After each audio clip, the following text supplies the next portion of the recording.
Assalamualaikum warahmatullahi wabarakatuh. Kita lanjutkan pembahasan Intan Pariwara kelas 11 di bagian asesmen tengah semester part 1 nomor 1 sampai dengan nomor 15. Mari kita simak bersama-sama. Kita mulai dari nomor 1. Perhatikan gambar sel saraf berikut. Nama bagian yang ditunjuk oleh huruf P beserta fungsinya dalam tabel berikut adalah. Jadi bagian yang ditunjuk oleh huruf P pada soal di sini adalah si dendrit ya. Dendrit itu juluran pendek dari sitoplasma yang dia fungsinya untuk menerima impuls dari ujung sel saraf lain dan menghantarkannya atau melanjutkan ke bagian badan sel saraf. Oke, jadi jawaban yang paling tepat adalah yang A.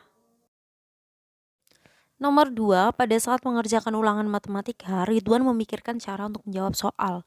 Nah, bagian yang terlibat saat Ridwan melakukan kegiatan tersebut ditunjukkan oleh huruf. Jadi kegiatan saat Ridwan itu memikirkan jawaban soal itu menunjukkan aktivitas intelektual. Nah, bagian otak yang menjadi tempat berlangsungnya proses intelektual adalah lobus frontalis. Jadi lobus frontalis itu otak besar bagian depan ya. Jadi kalau digambar di sini bagian yang K. Oke, jadi jawabannya adalah yang A. Nomor 3, perhatikan beberapa otot berikut. Saraf okulomotor yang dapat menghantarkan impuls dari sistem saraf pusat menuju otot-otot bola mata. Jenis-jenis otot bola mata yang dimaksud ditunjukkan oleh angka. Jadi saraf okulomotor itu dapat menghantarkan impuls dari sistem saraf pusat menuju 4 otot bola mata.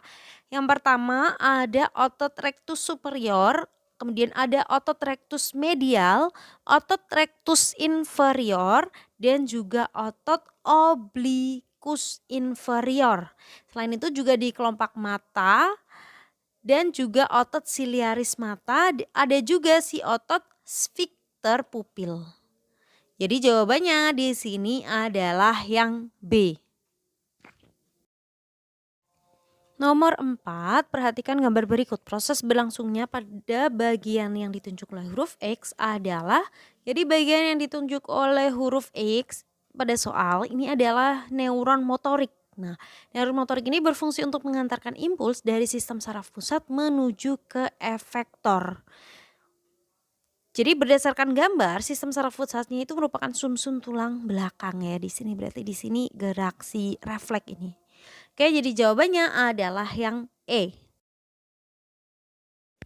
Nomor 5, macam-macam neurotransmitter yang disekresikan di dalam sistem saraf pusat dan sistem saraf tepi yang benar adalah, jadi impuls yang telah sampai di membran prasinapsis, vesikel-vesikelnya itu akan menuju ke membran prasinapsis karena pengaruh dari ion kalsium yang masuk ke bonggolnya sinapsis. Nah, selanjutnya di sini vesikel-vesikelnya akan melepaskan zat neurotransmitter. Zat ini berfungsi untuk mengantarkan impuls ke ujung dendrit neuron berikutnya. Jadi ada beberapa macam neurotransmitter. Misalnya nih ada asetilkolin, norepinefrin, kemudian dopamin yang disekresikan di sistem saraf pusat. Dan di saraf tepi itu ada serotonin dan juga si endofrin. Oke, jadi jawabannya adalah yang C. Nomor 6, pada suatu hari tiba-tiba dia merasa sakit perut hingga mengalami diare. Gejala tersebut diiringi dengan terjadinya peningkatan suhu tubuh yang mencapai 39 derajat Celcius. Oleh karena itu dia melakukan pemeriksaan ke dokter. Hasil pemeriksaan dokter menunjukkan bahwa dia terserang infeksi amuba di usus. Adanya peningkatan suhu tubuh dia akibat infeksi amuba tersebut dapat dipengaruhi oleh aktivitas. Jadi peningkatan suhu tubuh di sini kan karena adanya infeksi si amuba. Nah, yang mempengaruhi aktivitas suhu tubuh itu adalah si hipotalamus yang terletak di otak depan. Hipotalamus ini merupakan bagian otak depan yang fungsinya adalah pengaturan suhu tubuh, ada juga untuk rasa lapar dan juga rasa haus. Jadi jawabannya adalah yang C. Nomor 7, perhatikan gambar beberapa pernyataan berikut. Apabila bagian K mengalami kerusakan akan menyebabkan kondisi yang ditunjukkan oleh angka. Jadi bagian soal yang ditunjukkan oleh huruf K ini adalah sumsum lanjutan ya atau medula oblongata. Nah, medula oblongata itu merupakan lanjutan otak yang menghubungkan otak dengan sumsum tulang belakang. Ada beberapa fungsi nih dia. Yang pertama adalah mengatur sekresi kelenjar. Yang kedua, mengatur gerak alat pencernaan dan juga mengatur denyut jantung. Nah, oleh sebab itu, jika terjadi kerusakan pada medula oblongata itu akan menyebabkan sekresi kelenjar terhambat, proses pencernaan terganggu, dan denyut jantungnya menjadi tidak teratur. Jadi jawabannya adalah yang B. Nomor 8, perhatikan ciri-ciri gangguan yang menyerang sistem saraf dan sistem gerak berikut.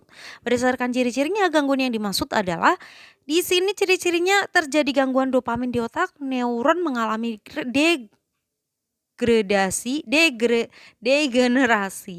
kemudian mengalami tremor. Nah, dari ciri-cirinya menunjukkan orang ini sedang terkena penyakit Parkinson. Jadi Parkinson itu gangguan produksi dopamin di otak karena neuron mengalami degenerasi. Kekurangan dopamin itu bisa menyebabkan asetilkolin tidak dapat bekerja secara normal. Nah, akhirnya menimbulkan gangguan sistem gerak yang mengakibatkan penderitanya mengalami tremor. Jadi jawabannya adalah yang D. Nomor 9, suatu gangguan X pada sistem saraf apabila dibiarkan lama-kelamaan dapat menyebabkan kepala membesar. Membesarnya kepala tersebut dapat terjadi karena adanya penumpukan cairan Y di otak. Nama gangguan X dan cairan Y yang dimaksud adalah, jadi kalau ada ciri-ciri kepala membesar, ini berarti penyakitnya adalah hidrosefalus ya. Jadi gangguan X di sini hidrosefalus. Nah, gangguan ini adalah peradangan selaput otak yang apabila dibiarkan lama-kelamaan kepala akan membesar. Disebabkan karena beberapa faktor. Yang pertama karena infeksi kongenital, cedera otak, bisa juga gangguan perkembangan otak. Faktor yang mengakibatkan penumpukan cairan cerebrospinal di otak. Jadi nama cairannya adalah cerebrospinal. Oke, jadi jawabannya adalah yang A. Nomor 10, Yahya dan Rani merupakan kakak beradik yang memiliki selisih umur cukup banyak. Yahya masih berusia 8 tahun dan Rani berusia 25 tahun. Struktur tulang rawan Yahya berbeda dengan struktur tulang rawan Rani. Hal ini karena tulang rawan Yahya, nah kalau si Yahya ini berusia 8 tahun, Raninya 25, berarti Yahya ini masuk masa anak-anak sedangkan Rani sudah dewasa. Kalau tulang rawan pada anak-anak itu berasal dari mesenkim yang masih mengandung banyak sel-sel tulang rawan muda atau yang disebut dengan kondroblast ya. Sedangkan si tulang rawan orang dewasa itu lebih banyak mengandung matriks dan berasal dari perikondrium.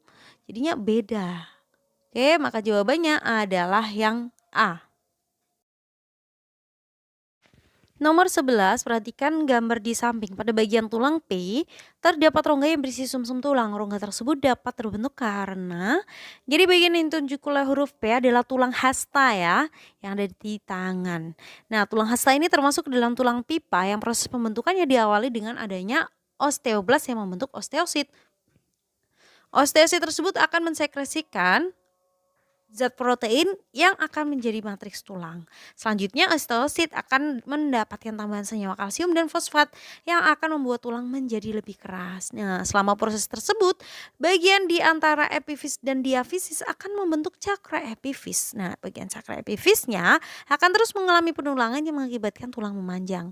Selama proses tersebut berlangsung, osteoklas akan merusak tulang yang akibatnya tulang menjadi berongga dan terisi oleh sumsum tulang. Maka di sini jawabannya adalah yang C. Nomor 12, pada saat akan menyeberang jalan, Riko menoleh ke kiri dan ke kanan terlebih dahulu. Gerakan yang dilakukan Riko tersebut melibatkan dua jenis tulang. Mekanisme tulang yang terjadi pada saat Riko melakukan gerakan tersebut adalah, saat Riko menoleh ke kiri dan ke kanan melibatkan dua jenis tulang. Ada tulang atlas dan juga tulang tengkorak. Tulang atlas dan tulang tengkorak itu dihubungkan oleh sendi putar. Nah, adanya sendi tersebut itu bisa memungkinkan terjadinya gerakan memutar kepala sehingga bisa menoleh. Mekanisme gerak tersebut terjadi saat menoleh, yaitu tulang atlasnya tetap diam dan tulang tengkoraknya akan bergerak memutar. Maka jawabannya adalah yang A. Nomor 13, mekanisme kerja otot yang terjadi pada lengan bawah dari angka 1 ke angka 2 pada gambar tersebut adalah, jadi untuk proses dari angka 1 ke angka 2 ini adalah proses pronasi supinasi. Jadi pronasinya itu saat gerak menelungkupkan tangan Sedangkan saat supinasi itu gerak menelantangkan tangan. Jadi jawabannya adalah yang A. Nomor 14, perhatikan gambar kondisi tulang di samping. Jenis gangguan dan penyebab terjadinya gangguan tulang tersebut adalah, oke, bisa kita lihat di situ kakinya berbentuk O ya. Ini bisa kaki bentuk O ataupun bisa kaki juga bentuk X. Nah, ini adalah ciri dari penyakit rakitis. Jadi rakitis itu adalah penyakit kekurangan vitamin D pada tubuh yang menyebabkan tulang kaki menjadi lunak sehingga membentuk huruf X dan juga atau huruf O. Maka jawabannya adalah yang E. Nomor 15, dalam mengatasi kerusakan sendi dapat dilakukan dengan cara pembedahan dan mengganti sendi menggunakan bahan logam. Bahan yang dapat digunakan sebagai pengganti bonggol sendi tersebut adalah, jadi salah satu mengatasi kerusakan sendi itu kan dengan cara mengganti menggunakan bahan logam. Nah, logamnya itu bukan logam sembarangan ya. Jadi biasanya logamnya itu campuran antara titanium dan juga cawan sendinya akan diganti dengan mangkuk polietilena dan dia itu memiliki kerapatan yang sangat tinggi. Maka jawabannya di sini adalah yang E. Sekian pembahasan kita kali ini, semoga bermanfaat. Untuk nomor 16 sampai nomor 30 kita lanjutkan di part berikutnya. Terima kasih. Wassalamualaikum warahmatullahi wabarakatuh.